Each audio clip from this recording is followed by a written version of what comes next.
Every team, every topic, everywhere. This is Believe.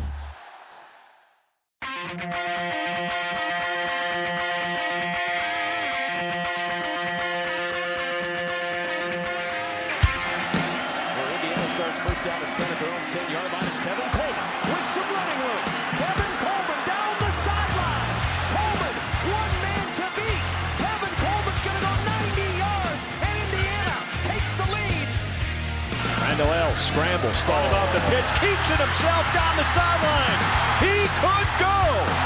Antoine Randall L. touchdown. Rory going to the single coverage, end zone. He hits Cooper again. Welcome to a matinee edition of the Hoosier Happy Hour podcast. This is episode 273, where we preview game number 7 against Michigan State here in the mid-afternoon for what some may call, still reference as a nooner, is Brandon. Brandon, what's up? What is going on? I will admit it took a little bit more effort to get jazzed up for this podcast compared to Sundays. You know, like this may have been our trap podcast. You know, there's trap games. This is our trap podcast. So not even beginning of the season. Let's rewind 3 weeks ago. For the next 2 upcoming pods, Michigan State and UCLA, both at home. Yep. Of the 2, you felt most confident against? UCLA. Yeah. Now it flip-flops. Like, I think they have the exact same win percentage or win probability on ESPN in both of these games, and it's single digits against us. But that doesn't mean anything. Games played on the field, and we got to show up the same way the team's got to show up on Saturday. Yep. Yeah. So let's do that. Let's make them proud, and then they will make us proud on Saturday. We are here to talk game number 7. That is against Michigan State. Michigan State comes to Bloomington with a 3-3 record, 0-3 in conference, a 3-game losing streak. That game takes place this Saturday, October 16th, 3:30, homecoming in Bloomington. The weather not dicey. Not great right now. Yeah, 79, partly cloudy with a 68% chance. It said later in the day, later in the afternoon, which is the game. It kicks off when? Later in the afternoon. Rain game. Could be, could not be. I mean, we've got a few days until Saturday, so the weather does its own thing. Usually, knock on wood, I'm not some sort of major weather nerd, but I know a decent amount. It will push that rain back, maybe back a little bit further into the night, and maybe we'll lose the afternoon stuff. Usually that's what you see, but we'll see how it goes. It takes place in Memorial Stadium in Bloomington. As I said, you can find it on Peacock if you're not going to the game. The line has not moved as much as we thought it would be, but it's massive. IU minus 27.5 going into today's recording. I hope it stays right It there. probably will. Over under is at 52.5, and ESPN giving us a 96.4% chance of victory. Now, when you look at that percentage and then you look at the series notes, doesn't really add up. IU 19 wins, Michigan State 50 with 2 ties. This has to be one of the more lopsided of the Big Ten matchups across the board, but we've won the last one and we destroyed them. 47-10 in East Lansing, 47 consecutive unanswered points in that game after being down 10-0. I had no randos last time. I do have randos this time. Here's an early one. Uh-oh. Much better team last year. Just in the research I did, yes. Michigan State team, they had better running backs, they had better offensive line play, but it really comes down to the defense. And we put up 47 on the road. I think there's going to be a little preview here. I really like Indiana's skill position players in this game. But this last year's team on the road, well, you said how many points in a row? 47 consecutive. 47 points in a row against what was a decent defense. It wasn't good, wasn't bad. It was decent defense. And their defense this year is down bad. Down real bad. Yeah, and we'll get into it, and not really into a ton of detail unless Brandon's been watching a lot of Michigan State. But I stopped after the first week. I tried to watch them play Western Michigan, and it was one of the most uninspiring college football games I've ever seen in my life. It was terrible. And we'll talk about that here in just a second. Previous matchup we already talked about, largest margin of victory was that one. I could not find a single fun fact, unless you want to know where the brass spittoon came from. Do you want to know that? If you know it, shout it. I read this. So it's actually from I don't know the exact date, but I believe it was 1800 on the dot. It was used at a trading post, which later became East Lansing, Michigan.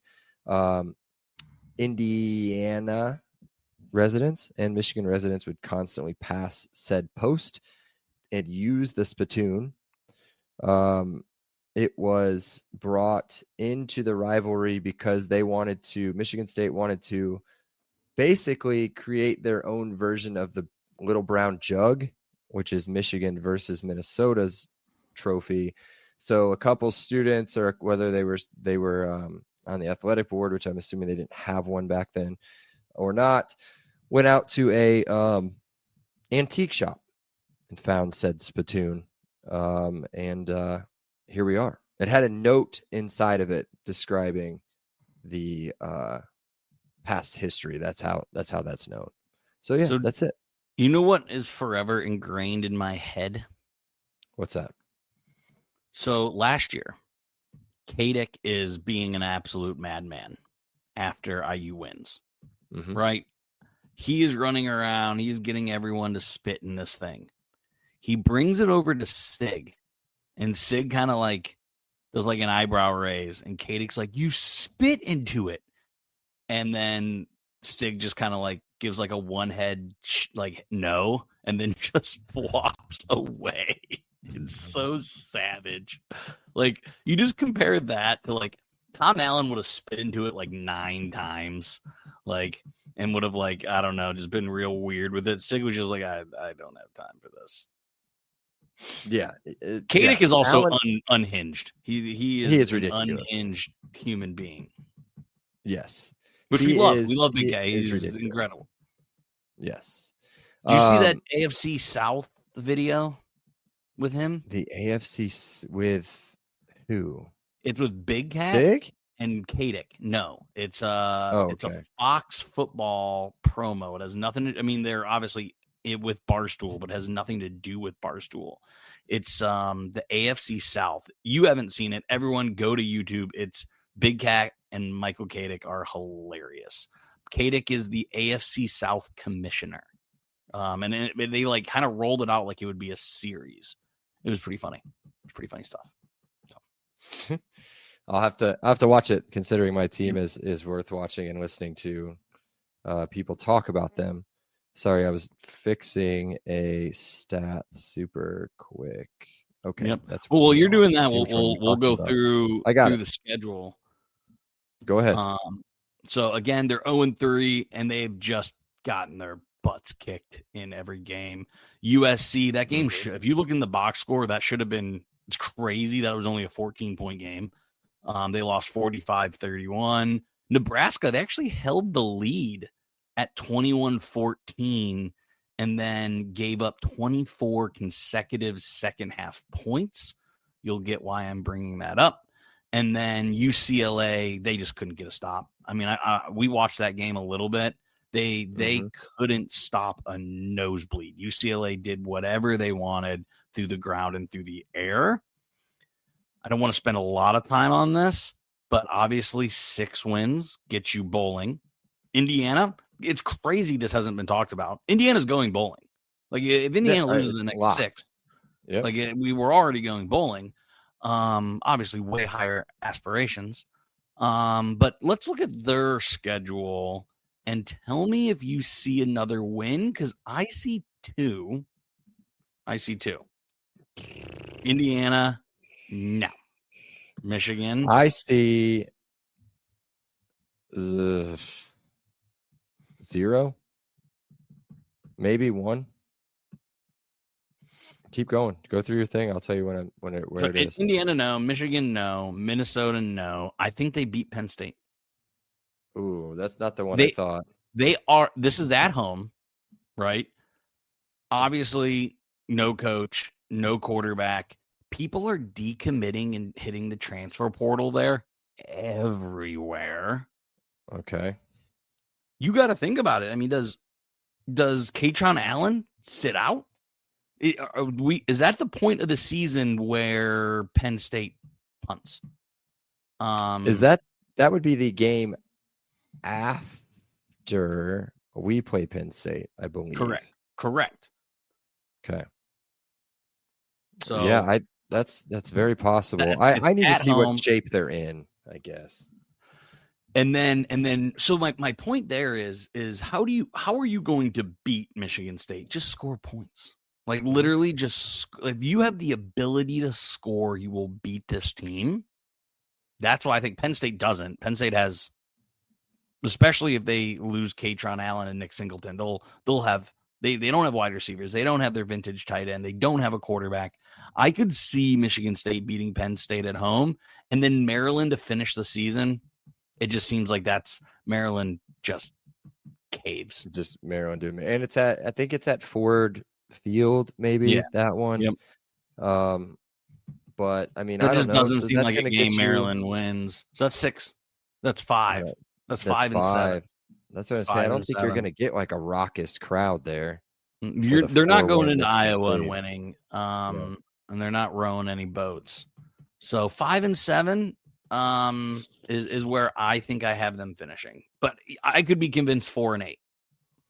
Yeah, they Minnesota didn't impress me by any. I didn't see that Purdue. I saw they beat Purdue by 7, but I didn't see the end of it. I did not see the end of it. I guess Ryan Brown had a lot to do with that. We'll just say that. I know they gave up a pick 6. I think that was the game-winning touchdown was a pick 6. Yeah. So, all right. So the whole not reason a lot there. Why I'm bringing this up is I don't think there's a way in hell Jonathan Smith survives 3 and 10 or 3 and 9. Fired. Done. 4 and 8. And if there's promise, I think he goes into the season hot seat. 5 and 7, I think they convince themselves they can turn this around. So as somebody who wants Jonathan Smith to be there for a very long time, I'm rooting for them to go 5 and 7. 5 and 7 would be a victory for us. Yes. I agree with you. He does stink. He does stink, and he's about to lose, I would assume, at least one of his playmakers offensively. I don't know. Nick Marsh about this got team to transfer. Do you see his stats? Oh my God, they're sad. Yeah. I just imagine next year. I'm just saying. That's all I'm going to say. Just imagine it. That's my boy. All right, let's get into their rankings on offense. So, at a little bit of a snafu with the NCAA stat website. I don't know if it's back up yet or not. It is. So we can do this simultaneously. That's great podcasting. It'd be great if we had a producer that did this stuff. Be awesome. Yes, it would be. So we're going to start with total offense. He doesn't listen to the pod, so he won't even hear me talking trash. But yeah, it'd be sweet, man. He said he did. Mm-hmm. So here's the deal. We'll start total offense. IU ranks 8th overall in total offense. I am still trying to find Michigan State. I am now on page 3. Oh, there they are. Michigan State ranks 108th. Do the math. That's 100 different spots between the two total offense. They get about 330 yards per game. Scoring offense, I guess I should just keep going as I talk. Scoring offense, we're going to be moving to probably the second or third page there as well. Now that one doesn't work. That one's not going to work. They do average 30 points per game. I don't know if that's correct. I guess it is. USC with no defense doesn't really help a whole lot there. But IU averages 45. The rushing offense, not great either. 131 yards per game. IU at 242. That's another 100 plus. And then in the passing game, which we know that, here we go. So IU ranks 9th in rushing, 242. And they rank, let's go to page 3 here. Maybe they're not on page 3. Good for them. Good for them. They do average more rushing yards per game than Alabama, it appears. But they're somewhere in between 50 and 100, closer towards the 100 mark. Total rushing offense. And then passing offense isn't going to be a whole lot better for them, I don't think, but it didn't work. So they average 201 yards per game through the air, IU 261. So, yeah, man, not a whole lot to hang your hat on there for the Spartans, and it doesn't get a lot better when we start talking about the individual players. It's interesting because when you read off those stats, they sound heinous. Mm-hmm. Heinous. But then you look and they've put up 42, 41, 37, 20. Like they're scoring somehow. And if you look at their S&P Plus, so I know you look at the yardage rankings, which I think have been a barometer that we have always used. But again, Bill Connolly has been my guy this year. He's helped me win a lot of bets. He's been a reference, someone that I have. ESPN always puts these out publicly. You don't have to be part of whatever their subscriber thing is. You don't have to be a part of that. They have Michigan State as 70. Do you know who is immediately ahead of them at 69? Nice. Just Kennesaw State. No, Kennesaw State's had a rough past few weeks. ODU at 69. Do you know who's at 67? Big Ten team. Northwestern. Yep. Michigan State, at least by S&P Plus, is ahead of Wisconsin and Purdue. Yeah. Which I think kind of makes like we were talking about this on the group chat. Like who are you most scared of? It's like Wisconsin and Purdue. No. I mean, they're two of the worst teams, but by S&P Plus, they're all the same. They're honestly all there's very little difference. Michigan State coming at 70, Wisconsin 72, Purdue 75 as far as S&P Plus. So they're all within 5. And ODU is better than all of them. And not by much. But if you're kind of still better, and look what we did to ODU. I mean, they didn't take an offensive snap on our side of the field. So I think, again, I've sprinkled enough. I'm going to continue to sprinkle. This isn't going to be a very close game. We'll save that for the end here. But, yeah, I think I agree with you. I hope that's true. So let's talk some players on their offense. We won't spend a ton of time here because there's not a whole lot to talk about. But I think probably the most intriguing part of their offense right now is trying to figure out who's going to start at quarterback. You would assume, and I assume, and I'm sure assuming Brandon assumes, unless there's been something said, that Aiden Chillis will start. He's been the starter since day one, since he really arrived on campus last year. If you guys don't know him or don't remember last season, he's athletic enough to make some plays in the pocket if need to. He will take off and run, but he will make a lot of mistakes too. If you can get pressure on him, he will throw you the football. And it's like written in stone. And it's not just that. His fumble numbers are bad. His fumble numbers are bad too. That goes down to the O-line. Whenever we talk to the O-line, they're not good either. And another thing is, I mean, this is just development. Just development. He doesn't stay in the pocket at all. Mm-mm. He does. You know how many times he's been sacked this year? 15 times. 15 times. That, I mean, the offensive line is horrendous, but I mean, you just can't be taking sacks, fumbling it, and turning the ball over. Do you know what his completion percentage is? I do. 61%. Bad. Really bad. Yeah. His touchdown to interception ratio, not terrible, but it's low.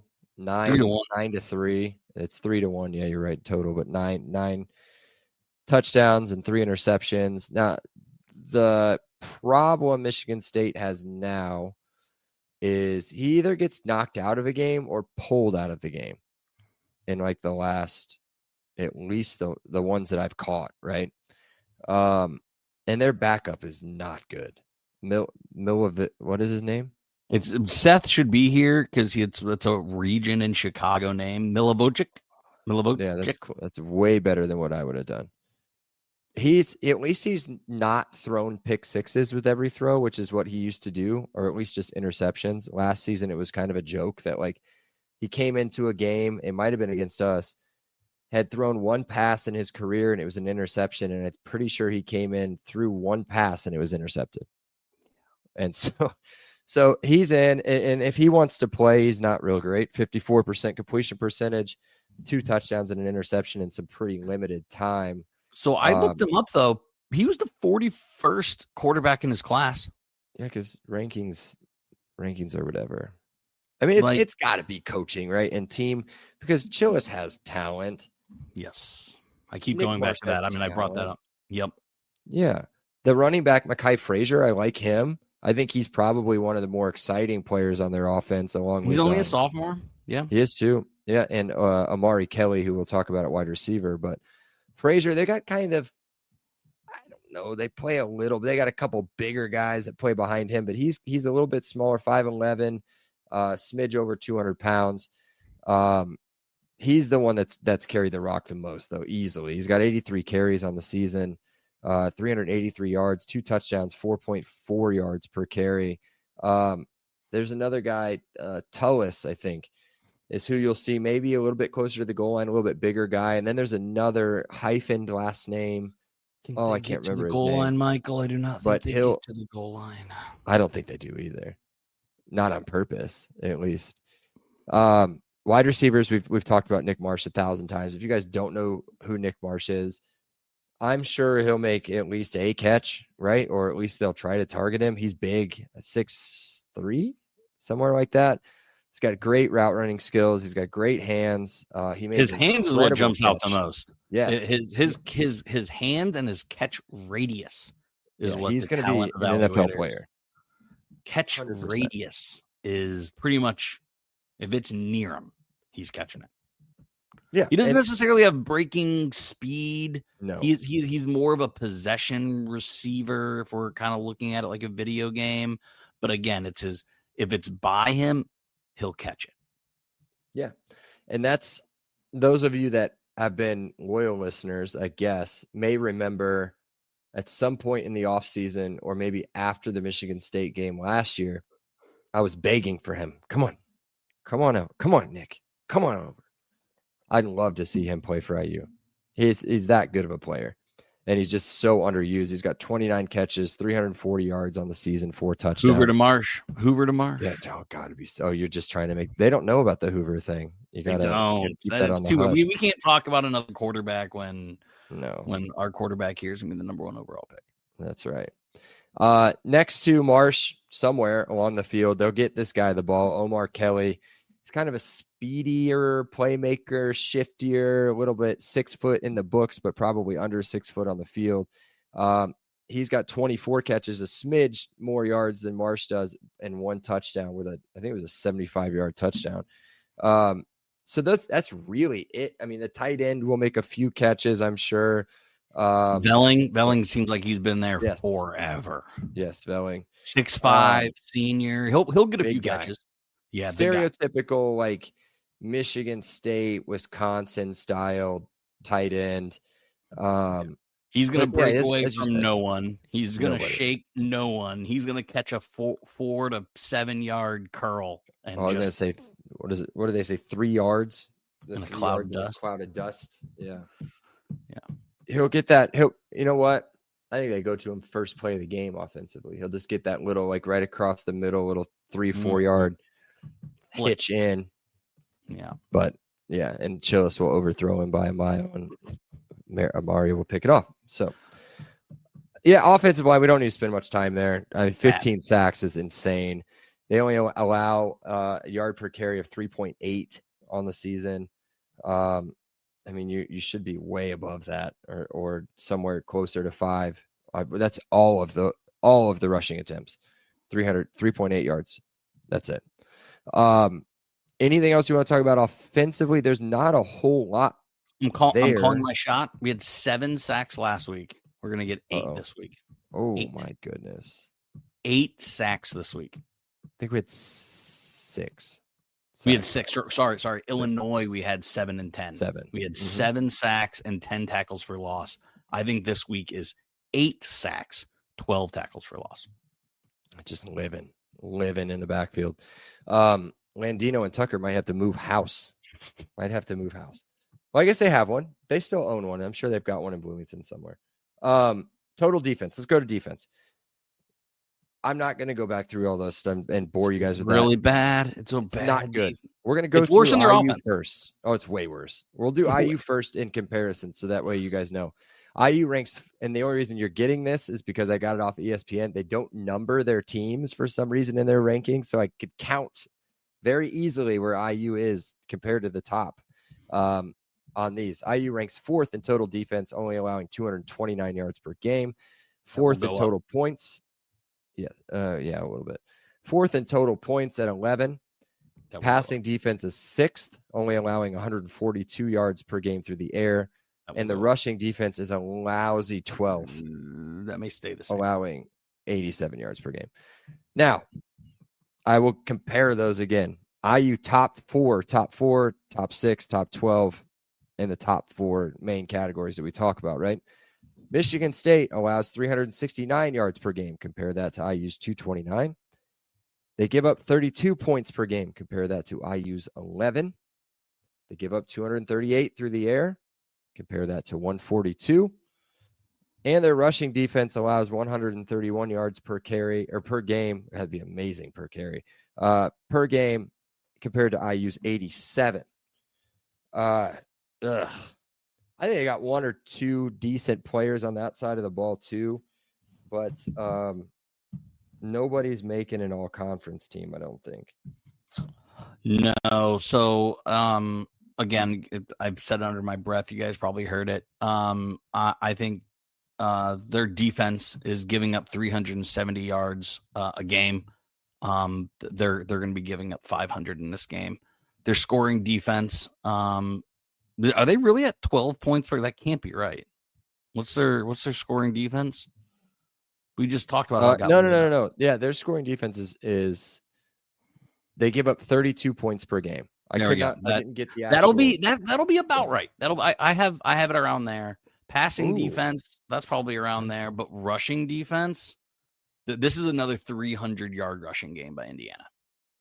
This will be another stat, another 300-yard rushing game by Indiana. I could see us realistically throwing the ball 5 to 7 times in the second half. And I think we get a good chunk of Kobe Martin again. A good chunk of Kobe Martin. Are you ready for this? Their scoring defense ranks 120th. Yeah, they give up a lot of points. Yes. That's out of 133-ish, 130-ish teams. Yeah, so not great. I'll save the disagreement for the point total a little bit later, but we'll talk, I guess, a little bit about their defense. Defensive line is whatever. Alex Van Sumeren, he's going to be the guy making, I guess, any sort of pressure plays on Nando if there is anything allowed there. Decent player. Linebackers are okay. Jordan Hall and Wayne Matthews are lead the team in tackles 1 and 2 at the linebacker. What that tells me is their D line is getting blown through. Yes, which you saw the offensive line did. So. Yeah, I mean, you look at us. I'm pretty sure Moore is still the leading tackler. So if anybody hadn't watched IU and saw Lewis Moore, the safety, as a leading tackler, you'd be like, ugh, that's not good. They're very good. They're very good. Very, very good.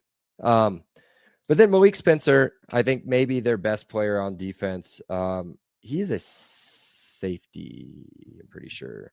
3rd on the team in tackles. He's got 2 sacks as well and a forced fumble. He's probably, if they were to get anybody on any sort of all-conference team, it may be him. The corners are okay, average corners. And then the guy next to him's okay too. Like it's nothing. There's not even enough to like really break it down into like an Oregon type preview, right?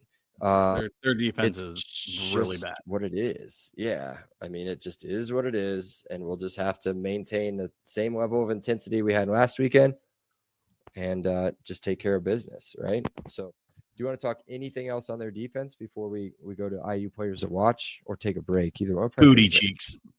That's all I got. There we go. That one's not going to make the tweet. All right. Give us just a second, and then we'll do IU players to watch around the Big Ten. We'll give you bad betting advice, predictions, and some randos. We'll be right back. This episode is brought to you by your go-to expert in the Indiana real estate market. Whether you're looking to buy, sell, or invest in a home right here in the heart of the Hoosier country, Garrett Lawton with True Blood Real Estate is the agent that you need. He's not just a real estate agent, he's a Hoosier fan just like you. And Garrett knows Indiana inside and out, from Bloomington to Indianapolis and everywhere in between. Plus, his personalized service makes the buying and selling process smooth and stress-free. So if you're ready to make a move, give Garrett a call at 317-410-8851 or visit his website at lawton-realty.com. Okay, we're back. This would be it's harder than you think, I think. IU players to watch. Who are you watching on offense? Yeah, so I just got to keep saying it because I can't imagine what Omar Cooper is going to do to these fools.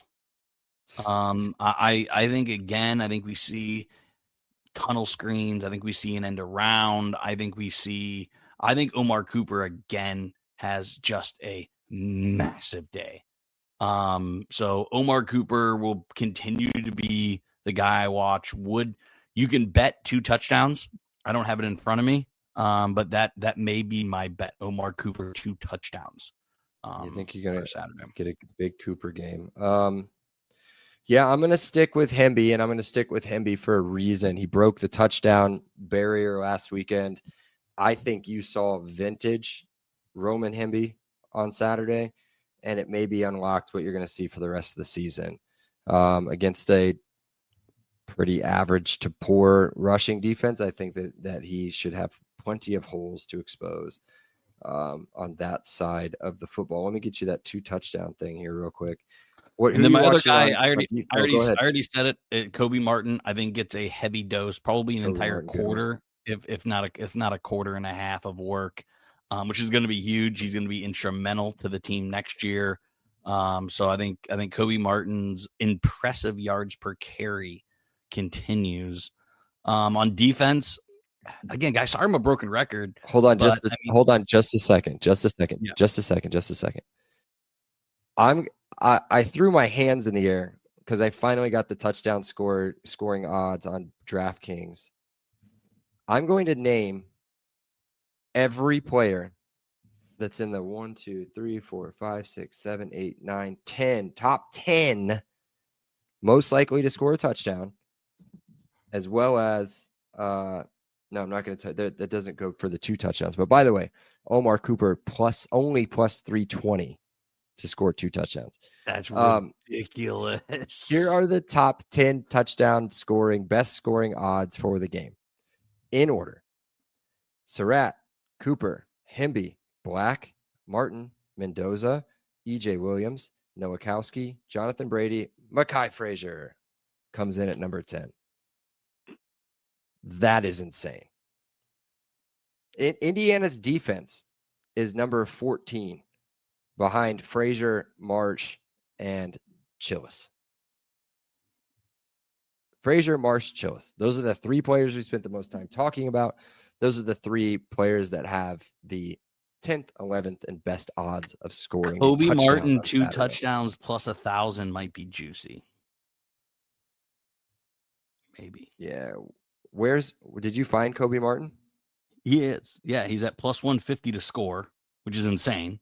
He's our 3rd string running back, and he's plus 1,000 to get 2 touchdowns. It's not out of his. I mean, whenever he hits the field and actually plays, he scores 2 touchdowns.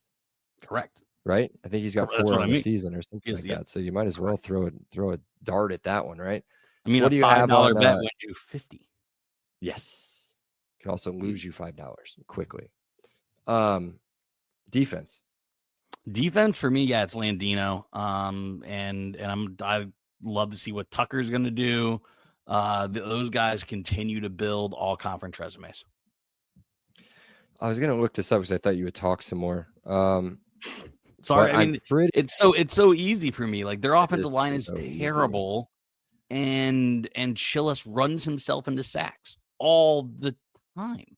He's not a guy that's like, I'm going to step up into the pocket and these defensive linemen are going to be behind me. No, I'm going to run right into the defensive lineman's arms. I'm going to go with the man who needs a breakout game, who had a monster game last season. I'm going to go with Mikhail Kamara, coming off 2.5 sacks last season. He was living in the backfield, and I believe he will also set up shop back there again on Saturday. Does your boy get another interception? Your boy get another interception? Bones or Farrell? No, Farrell. I mean, we're getting 2. I'm gonna throw 2. That's exactly what I was gonna say. Yep, we're getting 2. If there's 2, he's getting one of them. I think Aiden's due for 1 too, but I don't know. We keep calling it, and it doesn't happen. But we're trying. We're trying. Maybe it'd be great to get a Bones touchdown. A Bones will pick 6. I think a scoop and score is maybe more realistic for Bones. Yeah. Okay. Did I pick? Yeah, I already picked somebody. Okay, cool. Let's go around the Big Ten real quick. I've got it pulled up. Looks like it's a pretty full slate on Friday and Saturday. Yep. Interesting game, I think, to start off the slate. Friday night in Minnesota. I feel like all they do is play Friday night games. Number 25, which is hilarious that they're ranked. Number 25, Nebraska goes to Minnesota. Nebraska favorite by 8.5. I think I like Minnesota to cover, but Nebraska to win. Yep, same thing. Yeah, no, I mean, let's look to see what Nebraska's done on the road. They have not covered at Maryland. Big comeback. It was a big comeback against Maryland. And then they did not cover against Cincinnati, who turned out to be really good. So this is only their 3rd road game, which I think favors Minnesota too. So give me Minnesota plus 8.5.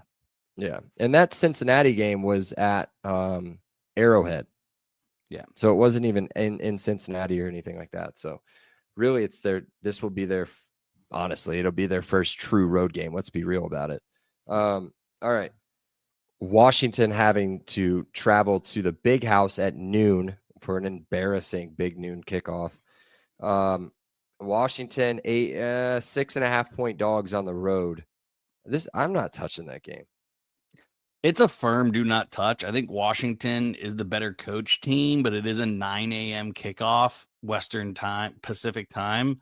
So if I gun to head, I'm taking Michigan minus 6.5, but this will be absolutely nowhere on any of my cards. Here's a fun game. Very fun. Purdue at Northwestern, 3 p.m. kickoff on BTN. I just looked at Northwestern favorite by 2.5. Probably going to be more Purdue fans there than Northwestern fans, but this has to be a W for Northwestern to make a bowl game this year. Yes. They travel to Nebraska, USC, Michigan at home, Minnesota at home, Illinois away. So I think that's this and I already forgot it. Second to last game of the season, Minnesota game, have to be wins for them. That's another not touching game. I guess maybe I'll take the over.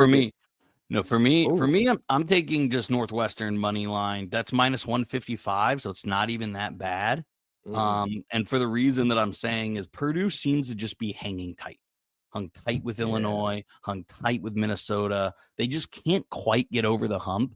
And if you look at S&P Plus, Northwestern's that has a better offense, defense, and special teams. So again, the spread I'm not touching, but I think I will take Northwestern money line, which is 155, which you can work in every parlay. We really don't want to take anything above, like, if it has a 3 in it, you don't want to take it.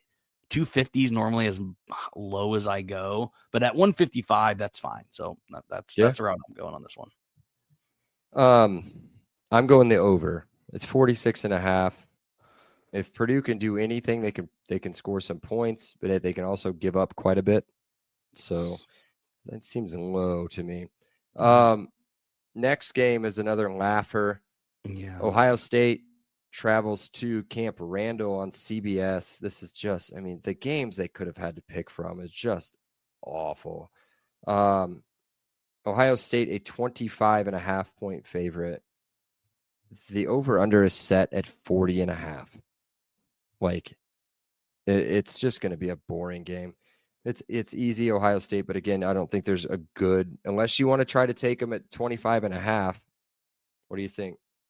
Yeah, no, I think I'm not going to tease this one up, but I see this easily being a 31-3, 34-7 game.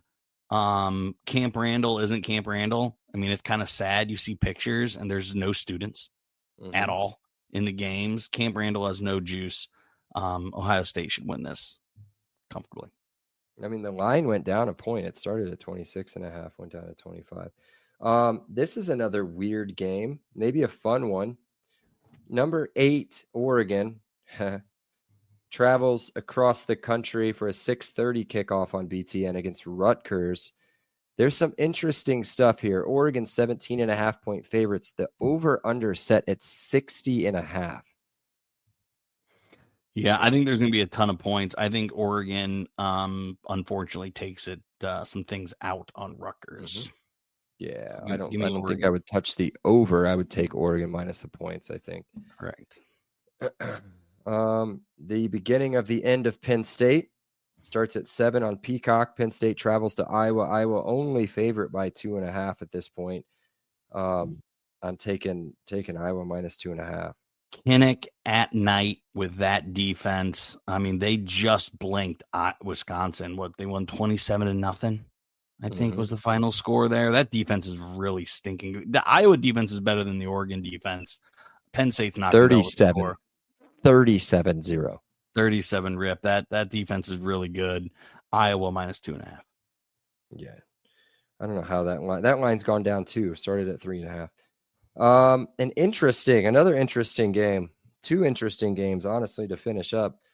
Maryland travels to UCLA. UCLA now just a totally different team now that Deshaun Foster's not there. They're actually favorite in this game, minus 3.5. You can grab Maryland at plus 135, Brandon. Yeah, I'm not going to do that. Again, UCLA is minus 155. I just said what I said about Northwestern. I'm taking UCLA money line. Just because Loxley going across the country on a primetime game just seems like a game he poops down his leg in. It made me choke. I don't hate Maryland in this game. I do hate Maryland, but I don't hate Maryland in this game. Freshman quarterback on the road. Yeah, that said, I'm not going to bet on it. This one I'll bet on. The frauds at USC travel to Notre Dame. 5-1, boss. 5-1. They're frauds. They're frauds, bro. Travel to Notre Dame. Notre Dame 9.5 point favorites at home. Although I didn't look at the line, that does seem pretty fat. There's going to be a lot of points. Over under 61.5. USC's defense is no bueno. I'm going to go. Give me the over and give me Notre Dame. Tease down to 6.5. Yeah, if you look at USC on the road, if this game was at home, I think I'd actually maybe like USC to sprinkle a little bit. But USC on the road looked shaky against Purdue. They barely pulled one out, or they lost to Illinois. They lost to Illinois, but they should have lost by 2 touchdowns, honestly. Yeah, so them on the road at night at Notre Dame Stadium. Yeah, Notre Dame minus 9.5 sounds about right. I think this is probably a 34-24, probably more than that, maybe a 42-34. Well, they wouldn't cover. Regardless, I'm doing Seth math over here. I like Notre Dame minus 9.5. Yeah.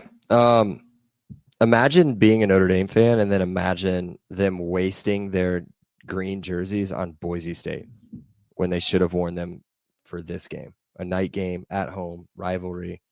That's the time for the green ones. All right. That's enough of that. What is next? Randos. There we go. Hit us. So yeah, we obviously just were up in Western Michigan for a guys trip. That is also where Michigan State happens to be. Would you ever live in Western Michigan? I pseudo used to live there every summer. We'd go up there every other week and stay for as long as we wanted to stay. We used to have a lake house just outside of Kalamazoo, south of Kalamazoo. Yeah, I would not live in East Lansing, but I would find a lake because there's 1,000 of them, and build a little house there. I could do that. If I'm going lake, I'm going south. I'm not going north. That water is very cold. Me and your two buddies, I will redact their names. We did a little polar plunge. You guys actually did it? We did it. Yeah, oh my gosh. Both. Dude. I'll say his first name. Kyle and I's ears were kind of messed up the next day for polar plunging. Oh, God. And it was just because it was because water. our body temperature immediately hitting that cold temperature just throws everything off. Yeah. You needed it though, because that was Saturday morning, I think. That was Saturday morning. Yeah, I needed it. Shape. I needed the polar plunge Saturday morning. But yeah, so I'm not going north if I'm getting a lake house and I'm on the lake. Also, I probably will never be able to afford those mansions. Those mansions were anywhere from $3, $4, $5 million. So those houses were crazy. Those houses were crazy. Okay, next question. Jonathan, at this time next year, Jonathan Smith is the coach. True or false? I think I just read, and I'd pull it back up, but my computer just took a crap whenever I did it. It was like 60 payments of $500,000. If they 30 mil. That's Seth math. Yeah. So I think he stays. Me too. At least for another year. Yep. So as we talk on all things NIL and revenue sharing, Michigan State is absolutely cleaning up in basketball. Do you think the Michigan State fans would take elite basketball and crap football? Yes. You think they would be A-okay with that moving forward? So their problem, and maybe my problem with answering yes so fast, is I don't know how you follow up Izzo. They currently have the 20th best odds to win the national championship in basketball. Yeah. And I don't know anything about their team and who they're bringing back. But it doesn't matter. But my point is, they're done. You think both they just go into nothing? I'd love that. I hate Spartans. That would be amazing. Yeah. Swimming or something. It's a gross. The university is not pretty. They tailgate on tennis courts. They have a really gross athletic department. If you know any part of that history, they're real easy to root against. And their chant is up there with OH. The Go Green, Grow White. Is there anything worse than Ohio State's and Michigan State's second? Is there anyone else you can think of that has a worse chant? Iowa, maybe, where they go. I mean, it's cool, I guess. They go around the stadium spelling out Iowa. We have one now, so it's hard for me to kind of crap on it, but I can't think of anybody else off the top of my head other than Tennessee. Whatever they do, anything they do sucks. Yeah. All right, that's all I got on randos. I already used a few. All right, cool. Prediction time. We don't have Seth's predictions, but I will say he thinks IU will win 104-3. Okay. What's your prediction? I'm taking 34-3. Indiana. Ooh, 3. Okay. See, I think that's not enough points. I've got this based on what I read quickly and just went with my gut instinct. Michigan's, and because we're going to style points as much as we can style points the rest of the season. Michigan State 10, IU 56. I like it a I lot. think you see both the Mendoza brothers, and I think you might get pretty close to your 2 touchdowns for Kobe. Yeah, we'll see. I mean, we did drop 63 on Illinois, and if Illinois and Michigan State were playing each other at any point of the season, I think Illinois would be a pretty heavy favorite. So I know that's kind of a flash in the pan, that game, but I don't think it is defensively. I think we're probably going to. Can I change mine to 47-3? Can I change it to 47-3? Nothing's logged in. 43? 47-3. 47-3. Got it. Oh, man. We're so close. So close. Cool. That's it. I think, right? Are we done? Yep. That's cool. it. Let's be done. Matinee. Check out the Twitter. Matinee pod.